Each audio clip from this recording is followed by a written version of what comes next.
So kita yung mga turista, ang dami oh. Taon-taon yung mga maraming nagpupunta rito. Ayan. Tourist spot ito. Minsan nga galing pa ng US at ibang bansa yung mga pumupunta rito. Iba't ibang bansa.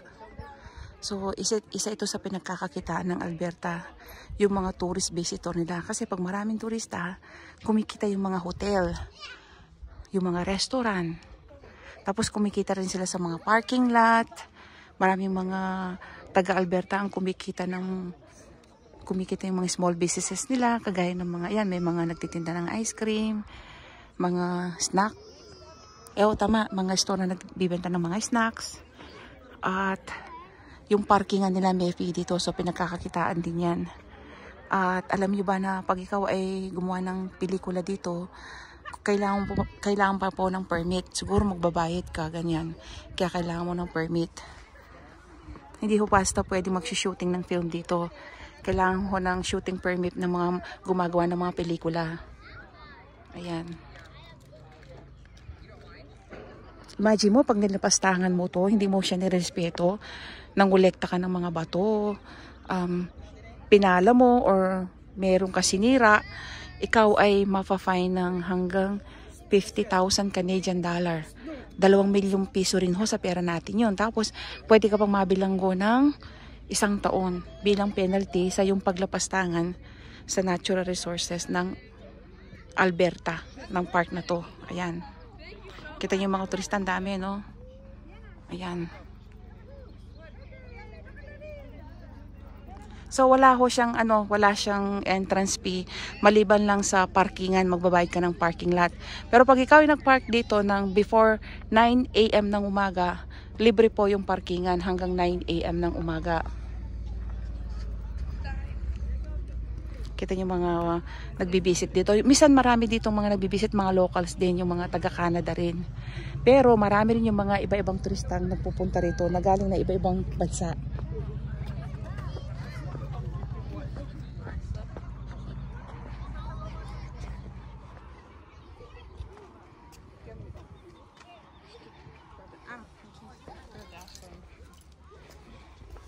I couldn't lose the moisturizer. Sweat-wise? What? Sweating? No, like my moisturizer. My face. Did you see it in the tent? No. Okay. Then it's probably in your bag. I know it's somewhere. I can't find it.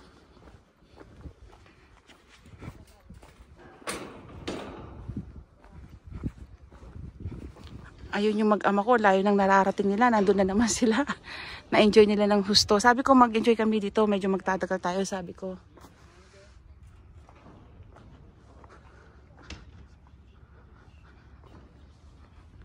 Yan po, aakit na naman tayo ng... Tama bang inakitan ko? So aakitin naman natin itong parting ito. Yan. So 10 years ago, nagpunta na kami dito, eksaktong 10 years ago, nakarating na kami dito, buong family. Ayan, buti na lang hindi pa siya gaano nasisira talaga. Ayan o, parang wala naman pinagbago. Ayan, ang ganda, no? Basahin natin to. Coal is formed when plant remains decomposed in acidic, swampy environments over millions of years. The plant remains are buried and subjected to intense pressure and temperatures that eventually turns the organic material into rock. The bands of black seen in the valley walls are coal seams. This region was a major coal producer during the early and middle 20th century. So, ito palang region na to, nakikita nyo yung parang maitim na in-between, yung parang sandwich siya, di ba? May sa in-between may marong, meron siyang line na maitim. Ano pala yun? Yung tinatawag nilang coal. At during the early and middle 20th century, ito palang valley na to, may parte siya na coal mining, minimina. Meron silang mga minahan dito pala nung early at middle 20th century. Kalain nyo meron palang minahan dito sa area na to. Ngayon itong parte lang itong hindi ginalaw kasi nga maganda yung formation at saka may mga hudus. So pinotektahan ng Canada, hindi niya to pinamina. Ang ganda, no? O tapos, yung palang maiitim na yan, yung in-between, parang nagiging coal. Dati pala siyang mga plant remains, mga halaman pala yan, mga damo halaman na namatay or nabulok.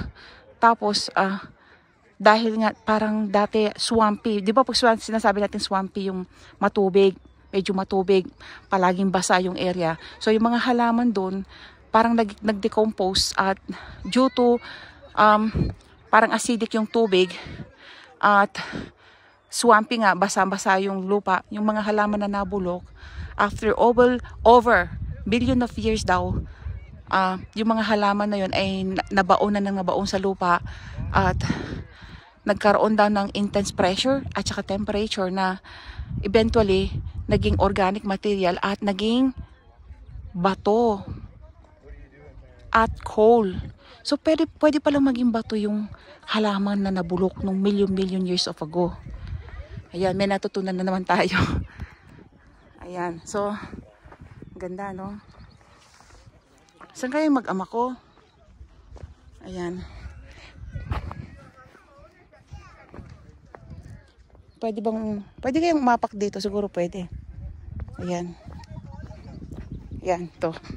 Wala siyang restriction dito, pwede tayong dumaan dito. So, nakikita niyo yung mga batong yan. Bawal magulekta, bawal mag-uwi, bawal na bawal. Mapapain ka pag nahuli ka. Ayan.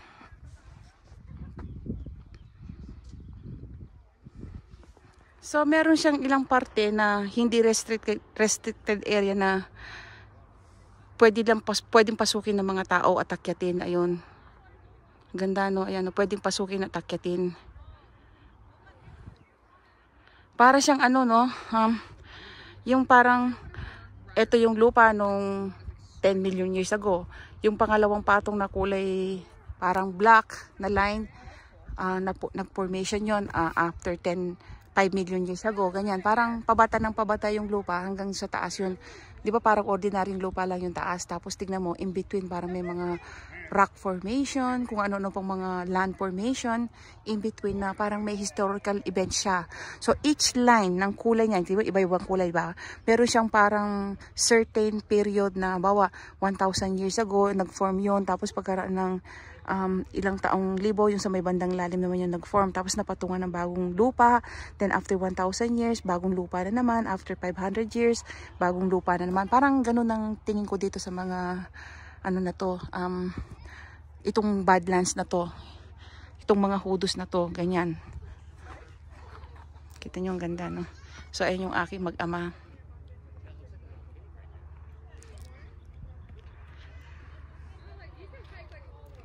Tignan nyo, so, doon sa mga pinakasulok na singit-singit, parang may nag-i-spring na kaunting tubig, o ayan nyo, basa-basa, tapos lumalabas, o ayan, tignan nyo, o. Ayan, o. Parang may mga sumisibol na tubig sa mga singit sa ilalim, o. Pero doon sa taas, wala ka namang makikita, diba? Ayan. Dito tayo aakyat.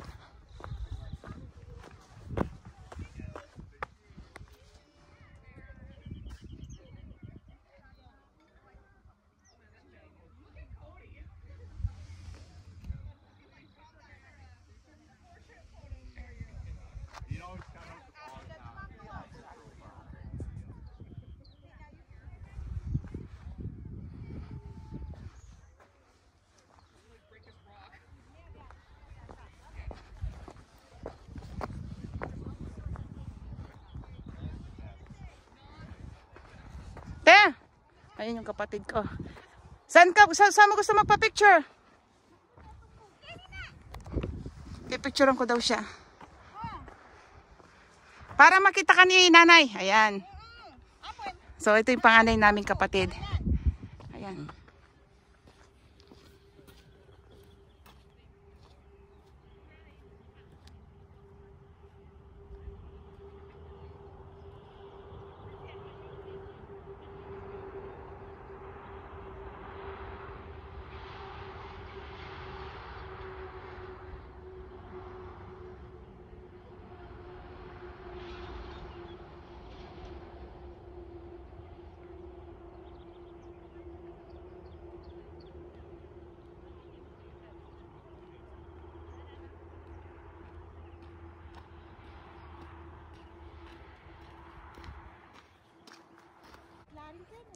Ayan yung mister ko at ayun yung kapatid ko.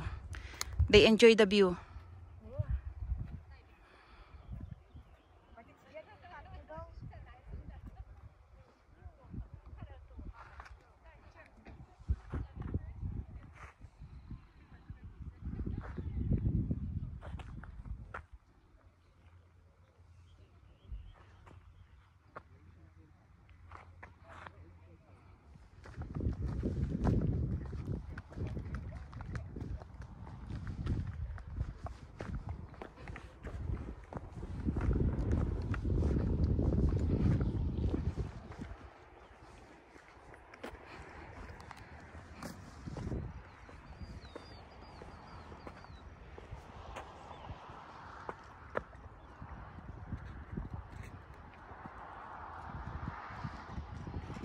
Ang ganda pala dito, oh.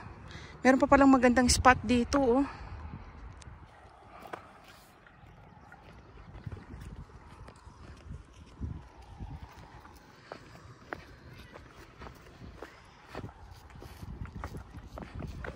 Bababa nga tayo ng konti doon.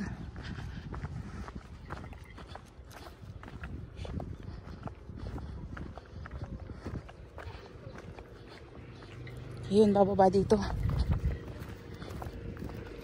Ayun pa, oh. Oops! Oh! I'm scared now. I'm gonna go the other way. Masakit yung mga tuhod ko. Baka mapilay ako doon pag nadulas ako. So, hanap tayo ng mas safe na... Ayun, dito medyo safe. Yan, medyo safe dito. Hindi gaanong kadulas. Madulas pala yun. Ayan, oh. Ang dulas niya. So... Oh. Ayan pa, oh. Ganda, oh. Ayan. Kita nyo ang ganda, oh. Up close. Alam nyo ba na yung mga ganitong land formation, alam nyo yung mga butas-butas na yan, nagkataon lang na malamig dito sa Canada. Pero, yung mga ganyan, pinamumugaran niya ng mga rattlesnake kasi sa South Dakota, meron din ganitong land formation. Badlands din na ganito sa South Dakota yung pinuntahan namin at maraming rattlesnake doon. Pag pumupunta ka nga doon sa area ng pasyalan na yon, winawarningan ka na alerto ka sa mga rattlesnake. Usually namamay sila sa mga butas, pero dito parang wala kasi namamatay sila sa lamig. Kasi halos walang poisonous snake, halos walang poisonous na ahas dito sa Canada. Tignan nyo yun, parang siyang taong nakaupo, no? Ayan, no, yun, no? Yung formation niya para siyang yung taong nakaupo na medyo naka-relay ng konti yung ulo, no. Galing, no. Ayun, no. Ayun, no. That's dangerous. Kita niyo yung lakas ng loob nila, oh. Kasi nadulas na sila doon, eh. So, hindi ako pwede dyan kasi pag nadulas ako dyan, bali yung aking mga tuhod. May arthritis na nga tayo, eh. Mababali pa yung tuhod, delikado. Ayan. Ganda, no? Hindi na ako pwedeng magpaagos. Baka mapilayan tayo. So, hanggang dito na lang ako. Pero ang ganda pa ng view, oh. Doon pa sa... ayun yung aking mister. Nakarating doon. Dapat pala pupunta rin ako doon. Ayun. Ganda, no?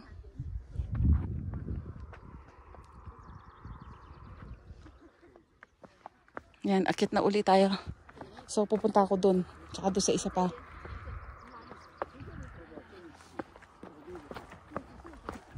Tignan niyo yung mga bato, oh, para siyang yung alam mo, ayan, oh, parang hindi siya bato. Pag tinignan mo siya, para siyang kahoy. Ayan, oh, tignan mo. Para siyang may tawag dito yung fossil, para siyang fossil ng kahoy na parang malapit na siyang maging bato. Tignan niyo, oh. Alanganin siya sa bato, alanganin siya sa kahoy. Ito siguro yung tinatawag nilang fossil. Ayun, fossilized na kahoy. Yung pinaka-puno ng kahoy. Ayun, no. Ayun, ito rin, no. Para siyang fossilized na parang kahoy o yung nabulok na mga halaman na parang yung ano bang tawag dun? Basta mga halaman siya na parang nabulok na nagiging fossilized na. Ang ganda, no. Ang galing.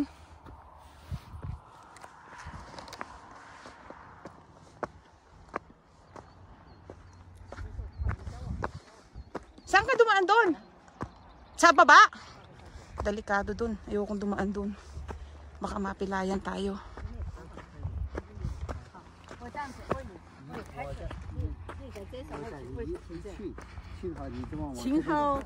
你就走，你自己要走。我自家走。 Kaya, ayan. Itong nasa harap ko, mga turista to. Mukha silang Chinese o Koreano eh. Yun ang lengguwahe nila. Ayan, mababait naman sila. Ayan, no? Mga partner din. Siguro mga turista rito, bakasyonista. Yan, ang ganda, no?